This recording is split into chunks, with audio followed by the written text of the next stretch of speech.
progresser, c'est sûr, c'est bien.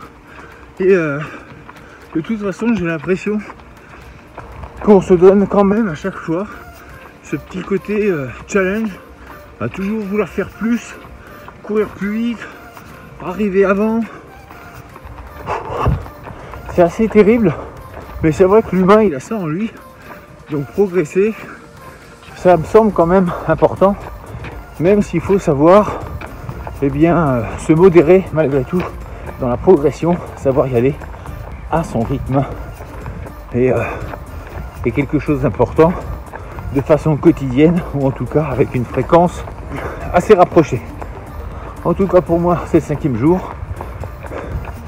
C'est vrai que je sens un peu moins de douleur, je vais un peu plus vite que la dernière fois, donc il y a progression, donc c'est cool. Donc le challenge est rempli à moitié, puisque maintenant il faut tenir un peu dans le temps. On va essayer de faire un mois, ce sera déjà bien, puis on verra suite à ça ce qu'il en est. Allez, à plus tard. Ni hao, salut à vous, j'espère que vous allez bien. Ce matin, je parlais de progression et notamment cette progression que l'on a à faire dans notre vie et ce, tout au long de notre vie. Et oui, parce que j'aimerais vous rappeler quand même que nous sommes ici pour progresser. Nous sommes venus dans ce monde pour prospérer, connaître la prospérité et l'abondance et non pas pour vivre misérablement. Nous avons le droit à connaître le bonheur et nous avons donc ce devoir d'être heureux. Qui est-ce qui vous a dit que nous devions être malheureux dans cette vie? Personne, sinon nous-mêmes. Nous nous complaisons parfois à vivre des vies tristes en pensant qu'il n'y a pas d'autre porte de sortie. Mais c'est faux. Nous pouvons nous bouger et sortir de cette vie qui ne nous convient pas. Nous devons croître spirituellement, mentalement et matériellement. Et pour ce faire, nous devons trouver des solutions. Nous le faisons bien pour d'autres choses. Si vous êtes malade, vous allez bien essayer normalement de vous guérir. Aller voir un médecin, prendre des médicaments, en tout cas de faire ce qu'il faut pour améliorer votre condition. Si votre salaire ne vous convient pas, vous allez bien essayer également de gagner un peu plus, en travaillant plus, en faisant un autre métier. Mais en tout cas, là aussi, vous essayez de trouver une solution. Donc si votre vie ne vous convient pas, pourquoi ne pas chercher des solutions pour améliorer celle-ci, quitte à changer complètement et radicalement? Notre vie est une succession peut-être d'échecs qui, au bout d'un moment, va finir par atteindre ce que nous souhaitions. Si on n'essaye pas de faire des choses dans cette vie, eh bien forcément, ça ne va pas marcher. N'oubliez jamais que vous avez un potentiel qui est juste énorme. J'aimerais simplement vous rappeler une chose. Vous êtes venu au monde par rapport donc à ces spermatozoïdes. C'est vous ce jour-là qui êtes venu sur Terre. Ce jour-là, vous avez fait une course contre à peu près 7 milliards d'autres spermatozoïdes, peut-être même plus. Mais imaginez, c'est un petit peu comme si aujourd'hui on faisait une super course avec l'humanité réunie. Vous avez toute l'humanité réunie et vous en faites partie et vous devez arriver à la fin de cette course. Et imaginez, eh bien ce jour-là, vous avez gagné. Vous avez été le premier. C'est comme si vous aviez gagné au loto. Alors, on n'a pas le droit de gâcher cette vie par rapport aux 7 autres milliards qui ont perdu. Ce jour-là, vous êtes né, vous avez réussi, vous avez eu votre place gagnante. Alors, qu'est-ce que vous allez en faire dans cette vie?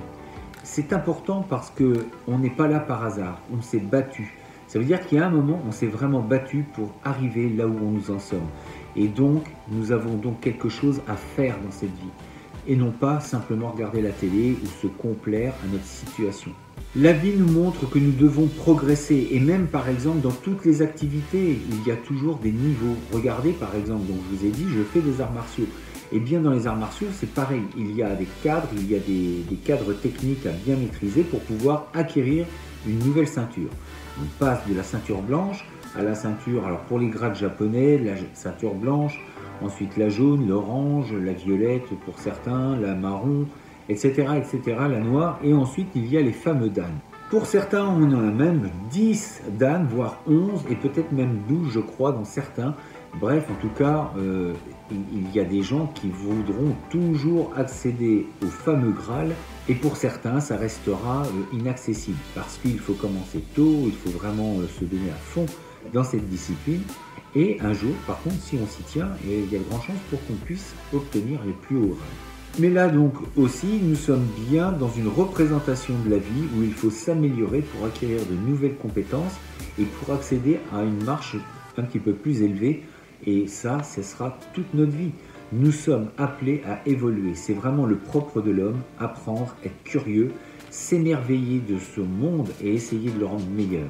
N'oubliez pas, nous avons cette tâche et nous avons ce devoir. Si vous prenez conscience de ça, alors votre vie risque fortement de changer et d'être améliorée. Nous sommes ici pour vivre une vie riche, heureuse et prospère. Et ça, personne n'a le droit de vous en empêcher.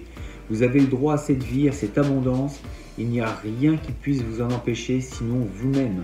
Et évidemment, dans les arts martiaux, on a quand même une règle, c'est on a le droit de faire tout ce que l'on peut, mais avec la rectitude. C'est-à-dire qu'on fait toujours attention aux autres. Être riche, être prospère, être heureux, ça ne doit pas aller à l'encontre du bonheur des autres. Au contraire, on doit faire en sorte de favoriser le bonheur pour les autres. On ne se rend pas compte à quel point, en faisant attention à notre voisin, aux autres êtres humains, eh bien, on se gratifie, on se bonifie nous-mêmes. En faisant attention à nos semblables, on se fait attention à soi-même. Donc si dans votre esprit, il y a encore cette idée que de vouloir devenir plus haut, c'est pas bien, ou des choses comme ça, parce que parfois on a une mauvaise image de nous, on a une mauvaise image de nos actions, en se disant mais je suis qui pour prétendre avoir telle richesse, ou est-ce que j'ai le droit d'être heureux, est-ce que tout ça c'est du bullshit, c'est ce que je dis, c'est n'importe quoi. Oui, vous avez le droit d'être heureux, vous avez le droit d'entreprendre des choses et vous avez le droit de viser plus haut. Il y aura toujours des gens qui vous diront ou chercheront à vous rabaisser, qui vous diront tu ne peux pas y arriver ou c'est n'importe quoi, mais ça c'est du rêve, etc. etc. Qu'importe, faites ce qui vous semble juste et bien. Et à partir de là, vous serez en accord avec vous-même et vous verrez que vous vous sentirez bien. Le fait de faire des choses pour les autres, eh bien on se sent bien, on se sent important. Et ça, c'est vraiment une chose qui est fondamentale. Vous devez avoir une bonne vision de vous-même pour pouvoir donner au maximum par la suite. Donc entreprenez au maximum, ayez confiance dans votre potentiel, soyez heureux, soyez prospère et soyez riche. N'ayez plus peur d'affirmer que vous avez cette possibilité, cette capacité. Vous l'avez, vous êtes ici sur Terre, ce n'est pas pour rien. Dernière chose, abonnez-vous, nous sommes bientôt 300, abonnez-vous, mettez des pouces bleus vers le haut, il y en a encore un qui met vers le bas, on va bien savoir qui c'est, on va le trouver. Je plaisante, bien sûr que vous pouvez même mettre des commentaires pas gentils aussi, si ça vous fait du bien. Et puis partagez un maximum, toujours dans les descriptions il y a l'adresse pour l'ebook si jamais vous êtes intéressé pour vous aider à changer de vie. Et puis plein de bonnes choses. À bientôt. On se dit à demain pour une prochaine vidéo. D'ici là, restez forts, restez beaux et surtout restez bienveillants. Ça, Étienne.